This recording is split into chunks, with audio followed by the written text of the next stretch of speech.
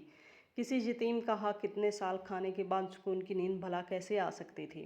انہیں خود سے زیادہ فکر تو اپنے بچوں کی تھی، یہ ان کے ساتھ ہی سڑک پر آ جاتے، کیونکہ اب وہ چھوٹے چھوٹے بچوں کے باپ تھے اور وہ بچوں سے چھت نہیں چھیننا چاہتے تھے، اس لیے اگلے ہی دن سکینہ کو تلاش کرنے لگے۔ انہیں تو یہ بھی نہیں پتا تھا کہ سکینہ رہتی کہاں ہے اور کس حال میں ہے۔ اس سکینہ کے لالے پڑ گئے تھے، انہوں نے کسی جھونپڑی کے اندر ڈھونڈ لیا، جہاں پر 2 منٹ کے لیے کھڑا ہونا بھی محال تھا۔ سکینہ کو تو جگہ نہیں مل رہی تھی کہ اپنے سیٹھ بھائیوں کو کہاں پر بٹھائے، اس لیے شرمندہ سی تھی۔ ٹوٹی ہوئی کرسی کے علاوہ گھر میں کچھ نہیں تھا، مگر وہ سارے بھائی سکینہ کے پیروں میں گر گئے اور زاروں قطار رونے لگے۔ سکینہ تو اچانک حیران اور پریشان سی کھڑی ان کو دیکھنے لگی۔ اسے یقین نہیں آ رہا تھا کہ اتنے میں رامو کاکا بھی جھونپڑی میں آ گئے۔ سکینہ نے ان سے پوچھا تو رامو کاکا مسکرانے لگے، کہنے لگے کہ آج تمہاری بھائیوں کی عقل ٹھکانے آ گئی ہے، کیونکہ خدا کی لاٹھی بے آواز ہے، ان کی سرکشی اب انجام کو پہنچ چکی ہے اور اب تم جھونپڑی میں مزید نہیں رہو گی۔ سکینہ رامو کاکا کی آواز سن کر حیران ہوئی، کہنے لگی کیا مطلب رامو کاکا؟ تو انہوں نے ساری حقیقت سکینہ کو بتا دی۔ حقیقت سننے کے بعد سکینہ ہکا بکا رہ گئی تھی، اتنی جائیداد میں سے بھائیوں نے اسے کیا حصہ دیا تھا؟ بھائی شرمندہ سے تھے اور سکینہ سے معافی مانگ رہے تھے، کہنے لگے کہ ہمیں جیل مت بھیجنا، ہم تمہارا پرافٹ آہستہ آہستہ لوٹا دیں گے۔ مگر سکینہ کا دل بہت بڑا تھا، اسے اپنے بھائیوں پر دکھ تو ہوا تھا، مگر اس کا دل بہت بڑا تھا، اس کا ظرف بہت بڑا تھا۔ کہنے لگی کہ کوئی بات نہیں، میں نے آپ سب کو معاف کیا، آپ لوگوں کے چھوٹے چھوٹے بچے ہیں، ان بچوں پر میں ظلم نہیں کر سکتی۔ آپ کی سزا جزا کا فیصلہ سنانے والی ہی اللہ کی ذات ہے، اور اس کی لاٹھی بے آواز ہے، وہ چاہے تو فرش سے عرش پر بٹھا دے تو ایک دم سے عرش سے زمین پر چٹک دے، آج سکینہ بالکل آسودہ حالوں میں تھی، اپنے شوہر اور بچوں کے ساتھ اسی بنگلے میں زندگی گزار رہی تھی اور اس کے بھائی بھی اسی بنگلے میں رہتے تھے اور سکینہ کے رحم و کرم پر پڑ رہے تھے، کیونکہ اپنا حصہ تو انہوں نے گنوا دیا تھا اور سکینہ کے حصوں پر اب پڑ رہے تھے۔ سکینہ نے اپنے بھائیوں کو اپنے ساتھ ہی رکھا تھا، مگر اب سب کچھ سکینہ نے اپنے ہاتھ میں تھا، کیونکہ اسے اس کے صبر کا پھل مل چکا تھا۔